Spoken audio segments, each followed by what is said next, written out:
Ito ho, paninindigan daw ho ni Attorney Amando Berhil Ligutan yung kanyang post at hindi niya raw po buburahin. Yung kanyang social media post.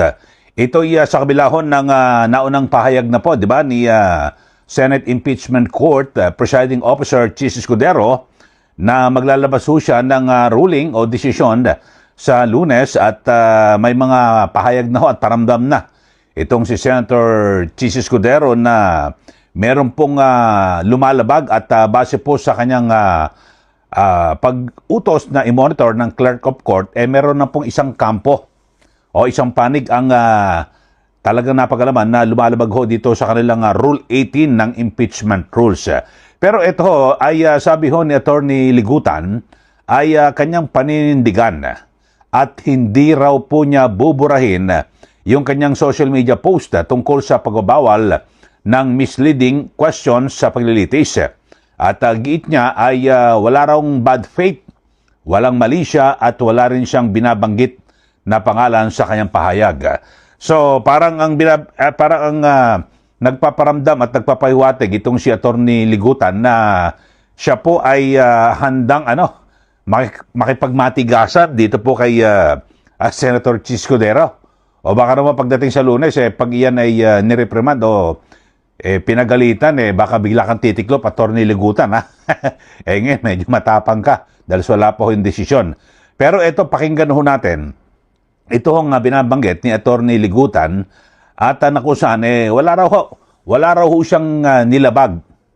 Wala raw siyang ginawang masama. Ito, panoorin ho natin mga kaubayan ang kanyang sinasabing paninindigan at hindi niya raw po buburahin yung kanyang social media post. Ito, panoorin natin itong si Attorney Ligutan. Hindi niyo buburahin yung post. Why would I? Buburahin ko ba? I mean, hindi po allowed ang misleading question.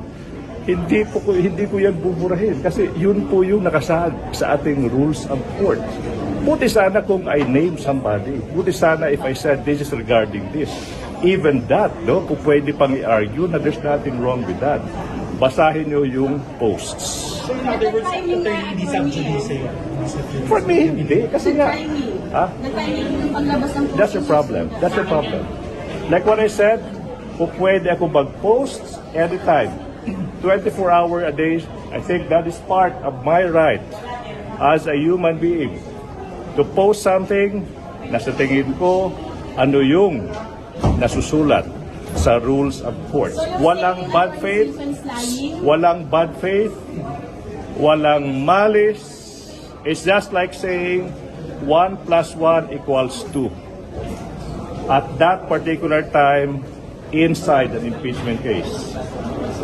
No misleading question is allowed is as true as the sun rising from the east and setting at the west.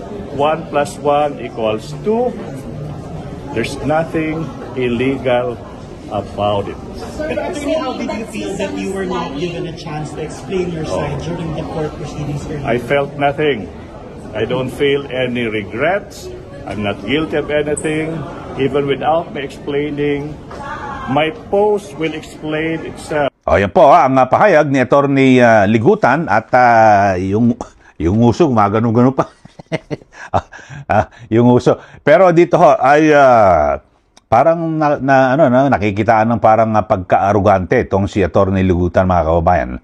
Alam nyo kung sa ibang abogado ho yan napakasimple lang ho, di na mag-apologize na lang at sorry, baka kung may tinamaan man o ano man, di ba? Pero dito ho, sabi ho niya, wala raw pong mali siya. Giit niya ay nagbahagi lamang daw siya ng prinsipyo sa batas at walang masama sa kanyang ginawa. Tapos pangalawa, wala raw po siyang binanggit na pangalan. Sinabi niyang zero o wala siyang tinutukoy na individual sa kanyang post. Ayon.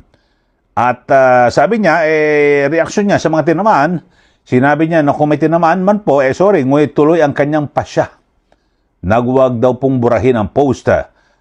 At para sa karagdagang detalye kanina, di ba, binabanggit nga ho, mga kababayan, ay sabi niya, wala raw siyang mali na ginawa. At pero alam niyo ho, dito, merong may Rule 18. At yan nga ho, yung mga sinasabing dapat na iwasan daw po no, na mga lahat po na may kinalaman dito po sa impeachment ay dapat po iwasan. 'Di ba? Kaya nga ang sinasabi nga ho ni Presiding Officer Chis Escudero na kanyang pinayuhan na yung magkabilang panig daw, yung depensa at ang prosecution, na kumuha na kayo ng sarili nyong spokesperson na labas na hindi abogado at hindi aktibong kalahok dito po sa impeachment trial. 'Di ba?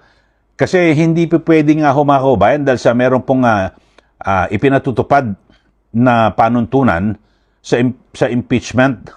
Ito, pakinggan ho natin mga kaubayan at ulitin lang ho natin itong naging pahayag ni Presiding Officer Chis Escudero at para mamaya ay talagang hihimayin natin ng husto itong isyong ito. Panoorin natin, ito pong si Presiding Officer Chis Escudero. I asked the clerk of court to monitor the public statements of the counsels of the parties this past week.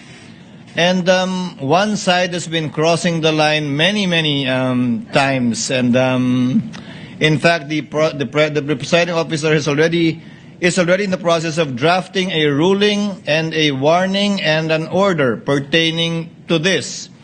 Because clearly, I can even name all of you who have been commenting on social media in violation of Rule 18 of the impeachment rules. But I will do that on Monday, perhaps, after taking advisement the manifestation of the counsel for respondent. O yan po, no, ang pahayag ni Presiding Officer Chis Escudero at na kung saan ay parang nagparamdam na ho at nagbabala dahil sa mga pangyayari ito at nabuksan po ng Depensa Council ng yung mga sinasabing ganitong paglalagpas paglampas po sa hangganan ay maglalabas na po ng ruling at desisyon sa Lunes. Ito pong si Senator Chis Escudero bilang presiding officer. At sabi niya, inatasan niya raw pala yung clerk of court na i-monitor lahat at tingnan, bantayan yung mga pagpapa-interview at yung pag-discuss sa anuman na sa publiko yung issue po diyan po sa impeachment.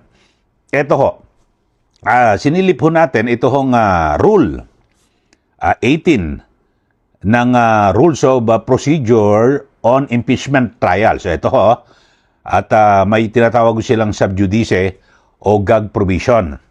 Ito ho, anong sinasabi ng Rule 18? Kasi nabanggit ho ito ni Senator Chis Escudero.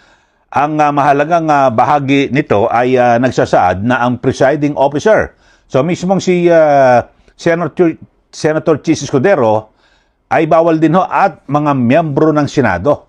Yung mga senator judges ay dapat na umiwas sa paggawa ho ng mga public comments o disclosures tungkol po sa merito ng nakabinbin na impeachment trial. At ang parehong restriction ay ini-apply din sa prosecutors. Yan sila ligutan. Bawal ho yan, pati mga kongresista.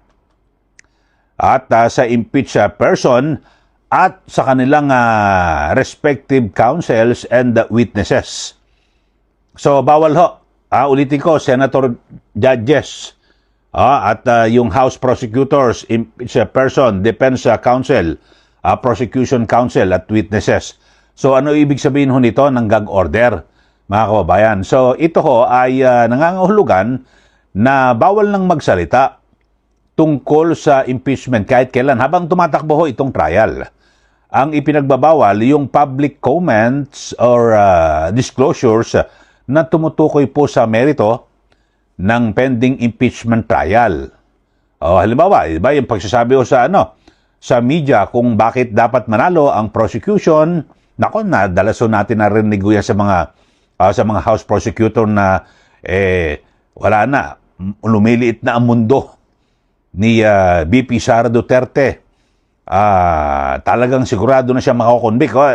Siguro napapanood niyo naman sa mga interview na talang ganon tahasan ang pong sinasabi ho nila.